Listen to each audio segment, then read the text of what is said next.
do first is that I want to get the easy stuff out of the way first. So I would like to talk about section 5.5 first.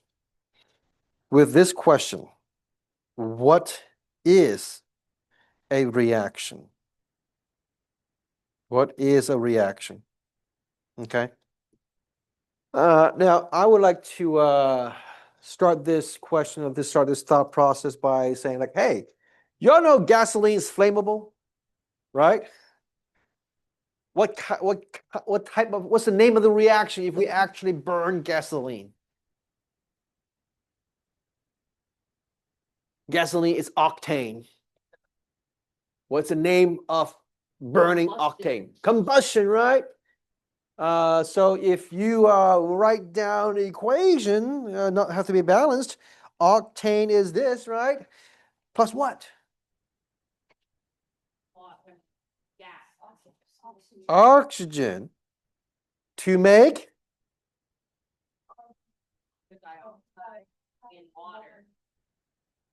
that's you. Food plus oxygen that you're breathing in, right? You breathe out CO2 and you go to the bathroom. That's you. That's everyone. All living organism basically is this. Okay? Now, so we say, all right, though I understand this is a combustion reaction.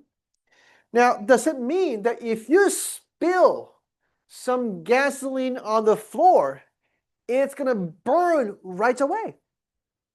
But no, it doesn't happen like that. So in order to make the gasoline burn, what needs to happen?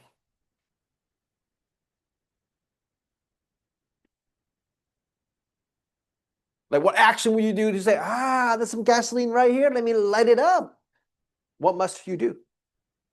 A flame, right? Some kind of spark? Well, that means now there are a couple of things we need to unpack from this little action of providing a spark. Now, do you also remember from your biology that there's a key and lock hypothesis, something like that, or key and lock model, like something like this? Remember? Right? So what I want to reference from is that when the substrate and enzyme combines together in a perfect match, then we have a reaction. Okay? Now, if gasoline is on the floor, we have oxygen in the air, how come they are not reacting? Okay? How come they are not reacting? Well, it's the same thing like saying, hey, I got some keys right here. There's a lock right here.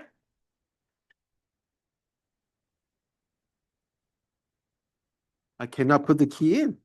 Oh, I can, but it's actually not the right key. So there's no reaction. So in order to have reaction, not only you have to match the chemicals, they have to be in a perfect orientation so that there will be an effective collision. So the keyword right here is not just collision, but effective collision. Okay? Now, in a more rude and graphic, violent analogy is this. Let's just say I'm not, but let's just say I am a very violent parent, father. If I want my son to change, I will need to smack him. A little tap on the shoulder is not going to do the work. Okay? You got to have that forceful collision. And that's the reason why we say, oh, in order to burn the gasoline, what do you need? You need a little spark. That spark is the extra push. Okay? Now, how do we express this on a little graph with energy? Do you remember this from last year?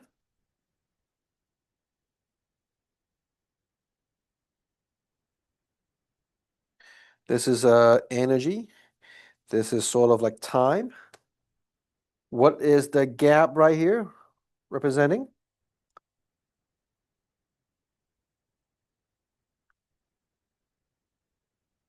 Delta H. Did we do delta H already?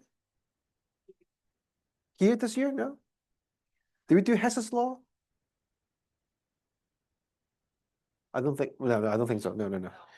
That was last year. So we say, hey, the change of H, the heat of reaction is negative. Then we say, oh, it's exothermic.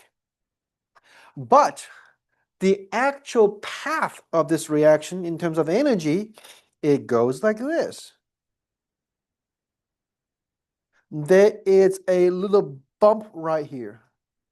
What is that little bump? The extra push that you need to get the reaction started. Okay? That's from last year. Not brand new. But something that I must emphasize here is this. If you are at this point, okay, when you provide enough activation energy, what does it mean? Okay? Now, it means a few things right here. It means first, there is something called a transition state. Okay? Or we call it the activated complex. But what is the fate of this activated complex where they have merged together? Well, they have two fates. Either going forward to make products or to go back and return to the reactants. So just because you provide enough activation energy does not mean that they would all go to make products. There are two fates, forward or backward. But of course, if you say, I continuously provide this source of activation energy, then, well, over time, most of the reactants will turn into products. Okay? So if you think about the burning of gasoline, why do you need just one single spark? Well, that's because the first spark initiates this exothermic reaction, and the energy released from the first reaction is so huge that it would go ahead and initiate other reactions. So all you need is just one spark and boom. Oh, by the way, did you see from the news about a major fire in Hong Kong? Like they have all these high rises, like 30 to 40 stories high. In a matter of like an hour or so, the entire skyrise was burned in like with huge flames. And the reason was, now, and this is the other thing I always preach. Chemistry, AP chemistry, we're not training you to be a chemist. But if you are a little bit more knowledgeable about chemistry, so what they did, they put styrofoam on the windows for every single unit, every single apartment, because they don't want any debris to hit the windows and shatter the windows. But one thing I didn't know either is that styrofoam is highly flammable. And when one thing catches on fire, and it's fall season, it's very dry over there as well, it lit up the entire building. It's a living hell. Over 150 people died. A lot of them are like elderly people because they can't move. These are all like government housing for like mid to low income people.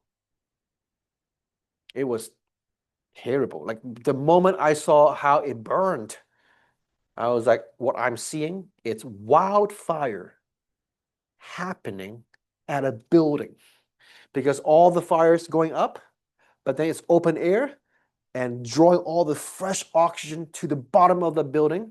So it only burns more. It would only burn until there's nothing else to burn. It was that scary. Okay, so yeah, so effective collision is the key idea behind this collision model. You don't just want collision, you want effective collisions to have a reaction. And that's the actual path, the energy profile of an effective collision.